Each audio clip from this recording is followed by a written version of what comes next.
Hello everyone, this is Attack the Backlog, the podcast where I, Mark Kuznez, tries to make a dent in their backlog one game at a time. This episode is all about Destroy All Humans, the 2020 remake of the game of the same name that originally came out back in 2005. The remake, which is mostly just a visual upgrade, came out on July 28th, 2020 and is available for PC, PS4, Switch, and Xbox One. I played it on the Series X, and I know what you're thinking. I'm way ahead of you. You didn't say it was available on the Series X. You said the Xbox One. How are you playing on the Series X? Well, you dig dum-dum. Dig dum-dum. You big dum-dum who doesn't know that the word big is with a B, not a D.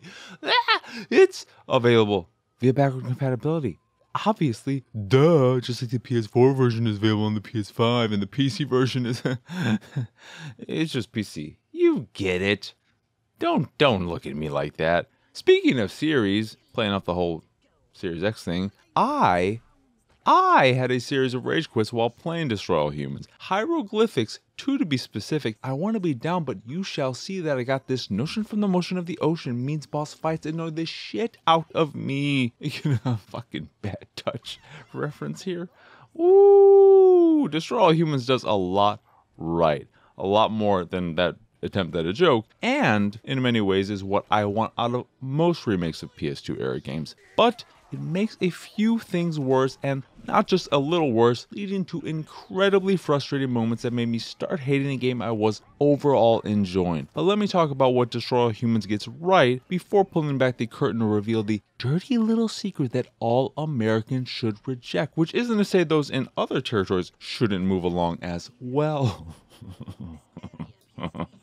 Ooh, the game looks great. If you're on Xbox, you can easily switch between the original and the remake thanks to the original also being backward compatible, and when doing so, you get to see and appreciate just how big of a visual upgrade the remake is. It truly is a remake and not an HD remaster. The increase in detail and better lighting go a long way in making Destroy All Humans 2020, that is, not the 2005 version. So the 2005 version looks nice with all the anti-aliasing and whatnot, but the increase in detail and better lighting go a long way in making Destroy All Humans feel like a modern game and not just an old game you can play on modern consoles. If you want a good comparison, look at the recent remaster of Stubbs the Zombie and the difference will be clear, as will the visuals of Destroy All Humans. Not to say that the visuals for that Stubbs game aren't clear as well, it's just, they're older.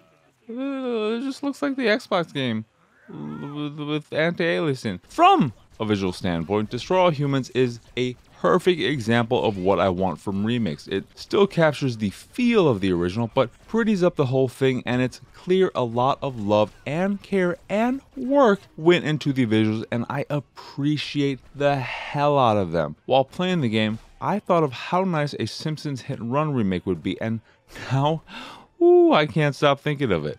I know that will very likely never happen, but one can dream. On that note, while the original played fine, some adjustments were made to the controls to make them feel more in line with current control schemes and less cumbersome than that of the original. That's not to say the controls can't be overwhelming, because they can, especially if you step away from the game for a few weeks and try returning as if no time had passed. But compared to the original, it's a much more streamlined experience, if still overwhelming, due to how many systems are in play and at your disposal. You will use every input on the controller, and for some, that might be just a wee bit too much. And that's where the good ends. The missions are all the same, with an additional deleted mission and extra optional side missions, and they're fine if a bit uninspired and repetitive by the time you near the end. But as dated as the game's structure and design is, I didn't mind this, because when it comes to remakes, I care more about improving visuals and gameplay than fucking around with the game's core design. On that note, the developers decided to make some changes to the core design, and this is where the problems start cropping up. Instead of finding ammo in the environment, you now have to transmogrify inanimate objects into ammo, which takes roughly 5 seconds from initiation to completion. When you are in one of the many hectic battles found in Destroy All Humans,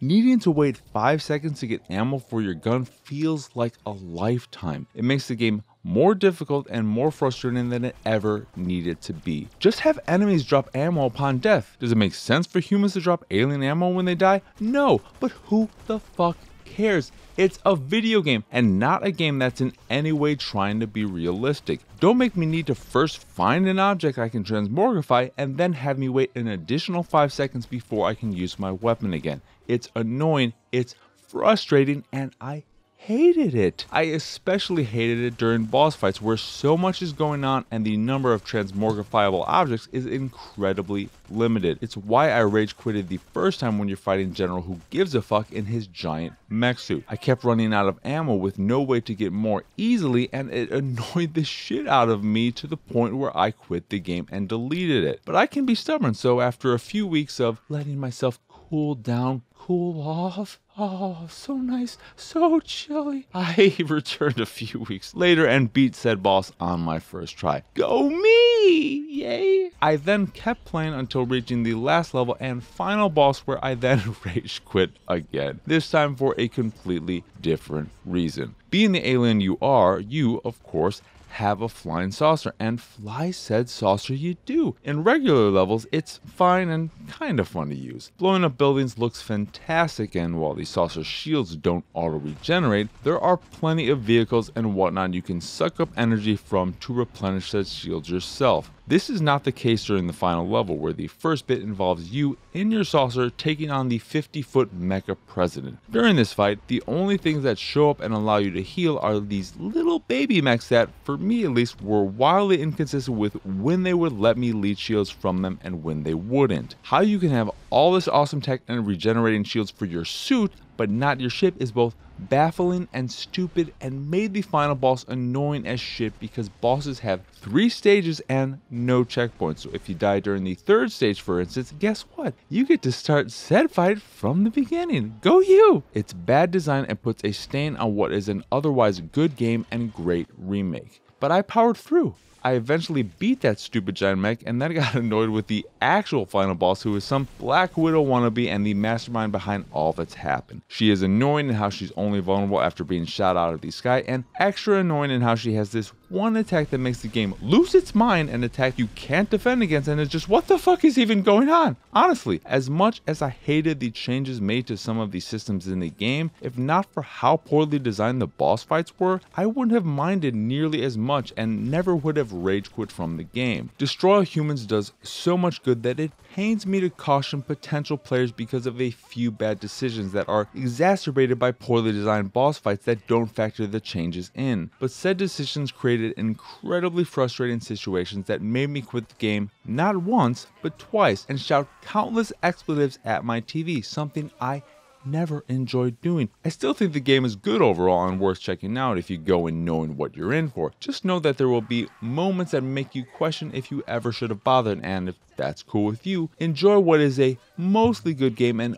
almost a great remake. Anyway, that will do it for this here episode of Attack the Backlog. Once again, I am Marcus Nez. Y'all can find me on Twitter and pretty much everywhere at PXSausage. If you'd like to see me playing games like Destroy All Humans, you could do so over at twitch.tv/PXSausage. If you'd like to check out the videos I make, like the one for this here episode of Attack the Backlog, you can do so over at youtube.com/pixelatedsausage. Speaking of pixelated sausage, just put a little dot, a little com after that, and you've got my site, pixelatedsausage.com, where you can find this podcast and the Pixelated Sausage podcast, both of which are available on podcast services across the globe. You can also check out my art on the site, and if you see something you like, you can purchase a print of the piece you fancy. And if you fancy the site in general and anything that we do, please go over to patreon.com/pxs and support us that way. As always, thank you for watching or listening. I hope you enjoy this here episode, and I hope you have a wonderful, wonderful rest of your day. Oh, goody. Stop!